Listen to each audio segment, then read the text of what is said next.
فَبِظُلْمٍ مِّنَ الَّذِينَ هَادُوا، پس ظلم کی وجہ سے ان لوگوں کی طرف سے جو یہودی ہوئے، حرمنا علیہم طیبات، حرام کر دی تھی ہم نے ان پر پاکیزہ چیزیں، احلت لہم، جو ان کے لیے حلال کر دی گئی تھی، وبصدہم عن سبیل اللہ کثیرا، اور ان کے روکنے کی وجہ سے اللہ تعالیٰ کی راہ سے بہت زیادہ، وأخذہم الربا،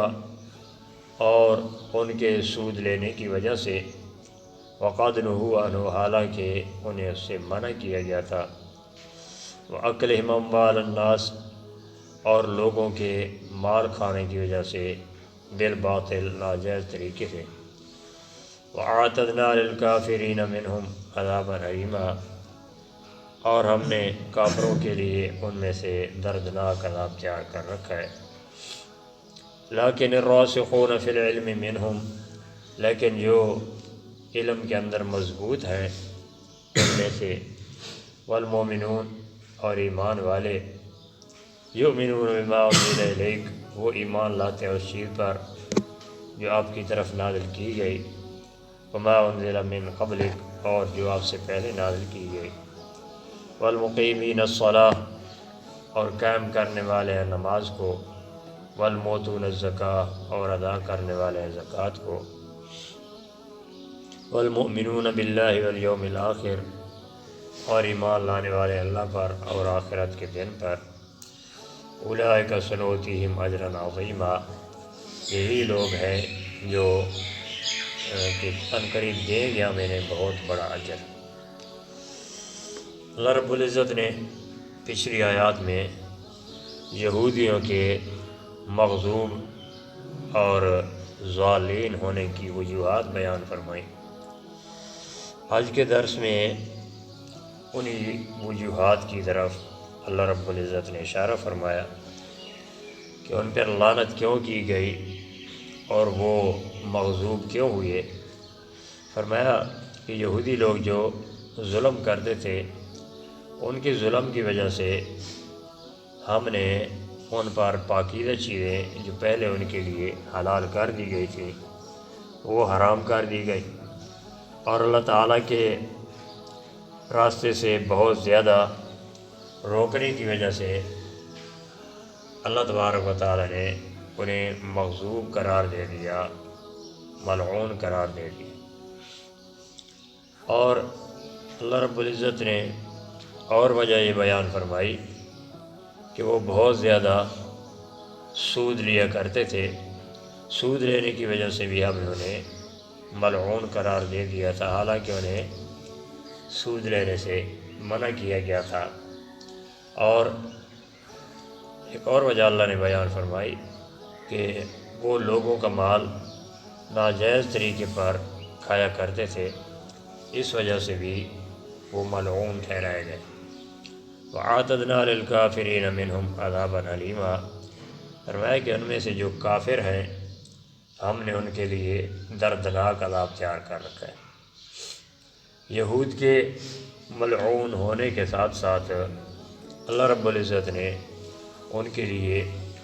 اخروی سزا کا بھی تذکرہ کر دیا کہ ہم نے ان کے لیے آخرت میں بہت بڑا عذاب تیار کر رکھا ہے۔ اس کے بعد اللہ رب العزت نے تمام اہل کتاب کو ایک جیسا قرار نہیں دیا، بلکہ ان اہل کتاب میں سے کچھ لوگوں کا استثناء کیا، کچھ لوگوں کو مستثنیٰ کیا۔ فرمایا لیکن الراسخون فی العلم منہم، لیکن ان میں سے جو علم کے اندر مضبوط ہیں جیسے عبداللہ بن سلام وغیرہ، والمؤمنون یؤمنون بما انزل الیک، اور وہ ایمان لانے والے جو اس چیز پر ایمان لاتے ہیں جو آپ کی طرف نازل کی گئی، وما انزل من قبلک، اور جو آپ سے پہلے نازل کی گئی۔ اہل کتاب میں سے کچھ وہ لوگ بھی تھے جو قرآن کریم پر ایمان رکھتے تھے اور جو پہلی آسمانی کتابوں پر ایمان رکھتے تھے۔ فرمایا کہ ان میں سے جو اہل علم ہیں، اپنے علم کے اندر مضبوط ہیں، پختہ ہیں، اللہ کی کتاب پر بھی ایمان رکھتے ہیں اور پہلی آسمانوں پر بھی، پہلی آسمانی کتابوں پر بھی ایمان رکھتے ہیں، اور نماز بھی قائم کرتے ہیں، زکوٰۃ ادا کرتے ہیں، اور اللہ پر اور یوم آخرت پر بھی ایمان رکھتے ہیں، یہ ایسے لوگ ہیں کہ جو اللہ تعالیٰ کے ہاں قیامت کے دن بہت بڑے اجر کے مستحق ہوں گے۔ اس لیے ان کے متعلق اللہ نے فرمایا اولئک سنؤتیہم اجرا عظیما، یہ وہ لوگ ہیں کہ ہم انہیں بہت بڑا اجر و ثواب عطا کریں گے۔ تو جس طرح چوتھے پارے کے اندر اللہ رب العزت نے اہل کتاب کا استثناء کیا تھا اور فرمایا تھا کہ لیسوا سواء من اہل الکتاب،